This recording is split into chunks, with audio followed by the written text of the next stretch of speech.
Bon, eh bien, comme on s'y attendait, ils n'ont pas menti, c'est bel et bien à South Park qu'on est de retour cette semaine et pas à Techredy Farm. Et j'ai beau adorer Randy, je vais pas mentir, ça fait quand même du bien. Surtout que dans cet épisode, on a vraiment eu le droit à du lourd, littéralement putain. Mais est-ce qu'on regarde bien South Park, ou est-ce que ce serait pas plutôt le début d'une encore nouvelle série? Hey, salut à tous, ici Maniaco Shonen, et aujourd'hui on va parler du 7ème épisode de cette 23ème saison, ou premier épisode si on ne compte pas Techredy Farm, j'ai nommé Bored Girls. L'épisode commence avec Strong Woman qui s'entraîne pour une compétition sportive féminine avec l'aide de son conjoint et supérieur hiérarchique principal PC. Le fait étant que lors de cette Strong Woman Competition, une athlète transsexuelle a rejoint l'événement. Très bien, se dit alors la femme à poigne, mais lorsqu'elle se retrouve à se confronter à Heather Swanson, elle va vite comprendre que c'est un peu plus compliqué que ça. Pendant ce temps à l'école, Cartman et quelques autres garçons ont monté un club de jeux de plateau dans lequel ils sont en train de jouer à Donjons et Dragons. Mais l'arrivée de filles voulant rejoindre le club va vite venir déranger leur partie habituellement réservée aux hommes.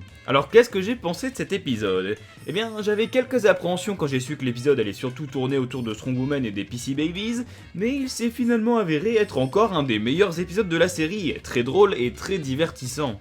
Et aujourd'hui, pour la première fois de l'année, commençons avec autre chose que Randy, puisqu'on va parler de l'intrigue de Strong Woman et de sa petite famille. Déjà là où on s'attendait tous à revoir le vrai générique de South Park, eh bien c'est toujours pas le cas. On s'est fait troller avec à la place le générique des PC Babies. Alors c'est toujours le même qu'on avait précédemment vu dans Buddha Box, donc ils ont juste rajouté des images des bébés dans les épisodes précédents pour faire un peu plus générique. Mais sinon on le connaissait déjà, et il est bien cool cet opening, toujours parodiant celui du dessin animé Muppet Babies. Mais finalement avec du recul, ce générique était vraiment surtout là pour le troll de début d'épisode, puisqu'au final les bébés sont pas vraiment au centre de l'épisode, c'est surtout leurs parents. Et puis ouais, comme je l'ai dit plus tôt, ça m'a pas ultra hypé de voir que cet épisode parlerait de Strong Woman et des PC Babies, puisque, bon ok, leur concept est marrant, mais jusqu'à maintenant ils n'ont pas donné les meilleurs épisodes, les deux premiers des bébés étant d'ailleurs parmi les moins bons de la saison 22. Après ils sont là pour continuer à tacler la culture PC, ça c'était sûr, même s'ils se sont surtout limités à un gag sur Mulan, et j'ai envie de dire tant mieux, parce que ça aussi ça aurait pu devenir répétitif. Strong Woman participe donc à la bien nommée Strong Woman Competition, et c'est dans le cadre de cette compète qu'on va faire la connaissance d'un personnage que j'ai vraiment beaucoup aimé, l'athlète transsexuelle Heather Swanson. Heather était un homme, mais a commencé à s'identifier comme femme juste 2 semaines avant la compétition. Et comme par hasard, elle va justement tout déchirer lors du championnat. Alors je me suis fait la réflexion qu'en parlant d'athlète trans, on aurait pu avoir une petite référence à Bruce Jenner, ou plutôt Caitlyn.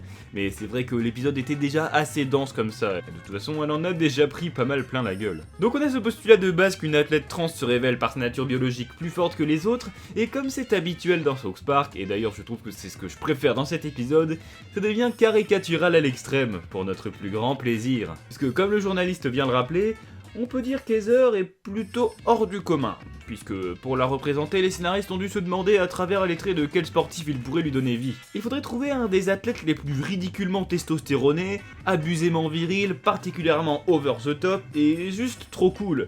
Eh bien, je pense qu'ils ont eu une idée de génie en choisissant l'énormissime macho man Randy Savage. Déjà que le bonhomme est putain de charismatique en vrai, le parodier en faisant une femme trans, c'était vraiment marrant. On n'aurait pas pu trouver caricature plus exagérée. On apprend aussi que ce serait l'ex de Strong Woman, qu'il déteste en réalité les femmes et s'est senti comme battu par l'une d'entre elles en se faisant larguer. Donc en plus, on a déjà un minimum de développement et on comprend donc encore davantage sa personnalité. Et puis, je dois en parler, son entrée en scène au gymnase était juste incroyable. Encore une fois, c'était over exagéré, d'autant plus quand on nous met directement devant les yeux que Miss Swanson est décidément bien bâtie. Et puis aussi sa voix quoi, c'est clairement une imitation de Randy Savage, et une très bonne même. Putain, on peut dire qu'elle faisait le taf, et à chaque fois qu'Heather apparaissait, elle crevait juste l'écran. Ah là là, ça me fait juste me rappeler à quel point Randy Savage était divertissant lui aussi.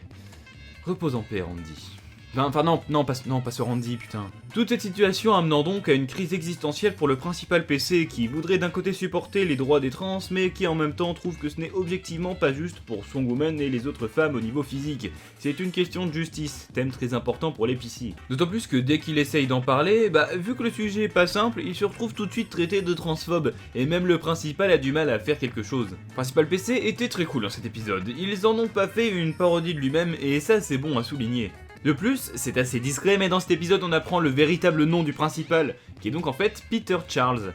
et j'avoue que ça m'a bien fait rire ça aussi. Song Woman était également bien sympa, plus appréciable que dans d'autres anciennes apparitions à mon sens, où je la trouvais pas forcément super réussie, alors que là elle porte l'épisode sans problème. Et pour finir, on a aussi une bonne morale de fin, qui nous dit qu'il faut traiter les cas différemment et qu'en fonction de la situation, il faut pouvoir apporter de la nuance, comme ici où il faut différencier les droits des trans et les compétitions sportives où tous les gens ne sont pas égaux sur le plan biologique.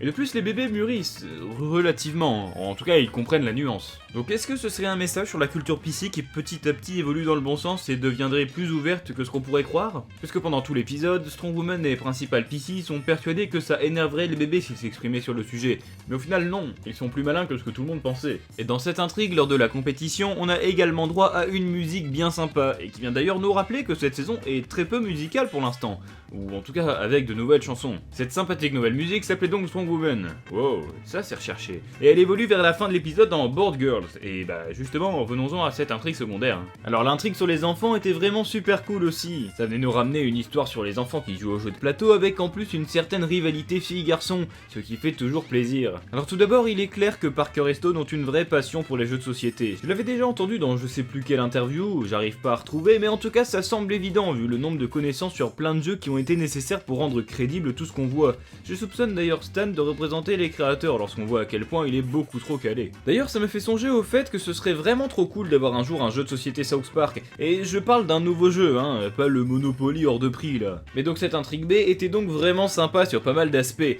mais si je devais bien trouver un point négatif pour nuancer un minimum cette review, je dirais que cette histoire secondaire est un peu simple sur certains aspects.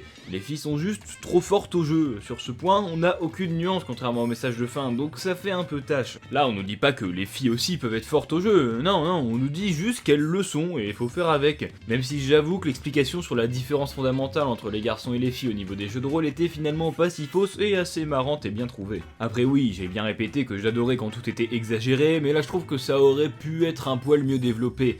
Mais encore une fois, c'est juste pour chipoter, puisque sinon cette intrigue aussi est bien construite. Les enfants ont fait le taf ici, en particulier le club des garçons qui est surtout représenté par Cartman, Scott et Butters, un peu Stan aussi et vite fait Clyde. Ils vont donc finalement jusqu'à Washington pour faire changer les règles des clubs scolaires, en utilisant la fameuse technique de l'enfant malade pour arriver à leur fin. C'est donc Scott Malkinson et son fameux diabète en phase terminale qui doit s'y coller, et on se rend compte que finalement Cartman est un peu le seul à être contre l'acceptation des filles dans le club, puisqu'il manipule surtout ces esprits faibles que sont Butters et Scott, mais qui au final ne savent même pas vraiment ce qu'ils foutent là. C'est encore d'autant plus le cas lorsque les filles décident donc de créer leur propre club, et ils trouent le cul putain. Franchement tu m'étonnes que les gars veulent tous venir, il a tout de suite plus de gueule que le Dice Studs Gamer Club d'un coup. Dans cet épisode c'était les filles en général qui faisaient le café, mais elles ne se démarquent pas vraiment individuellement, à part Nicole qui j'avoue était plutôt cool. Et enfin cet épisode passe encore un niveau au-dessus quand il arrive à faire rejoindre les deux intrigues de façon cohérente et satisfaisante, quand Heather Swanson finit par être battue par la faction des filles. Enfin battue,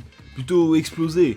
Elle qui déteste ça, elle finit donc par quitter les lieux avec Cartman, comme les deux mauvais joueurs qu'ils sont. Sinon pour la suite, j'espère que ce season opener n'est pas ce qu'il a l'air de dire et qu'on reviendra quand même sur South Park, ou qu'en tout cas ce sera pas 4 épisodes sur les PC Babies. Parce que encore une fois, ce serait dommage de recommencer sur ces intrigues à rallonge alors que justement tout le monde est content d'avoir enfin quitté Tegridy Farm. Une fois c'était très cool, mais autant s'arrêter sur une bonne note plutôt que de laisser s'essouffler l'intrigue. Ce que je trouverais cool en revanche pour la fin, ce serait peut-être de faire un double ou triple épisode sur un sujet marrant et où les enfants pourraient être sur le devant de la scène, donc quelque chose plus proche de Board Girls et du South Park qu'on connaît tous que des 6 épisodes sur Tegridy Farm, parce que c'était bien sympa la semi-sérialisation, mais ça fait tellement plaisir de revenir à du basique. Pour le prochain générique, j'aimerais beaucoup avoir enfin celui de South Park, mais après c'est possible qu'il continue à nous mettre à chaque fois des parodies du générique de South Park avec différents persos, mais j'espère au moins que pour l'épisode 10 on aura quand même le générique tant attendu par tout le monde, mais c'est vrai que la surprise des bébés était quand même marrante. Et puis globalement c'est clairement le meilleur épisode sur les PC Babies à mon sens, même si les anciens étaient pas non plus affreux,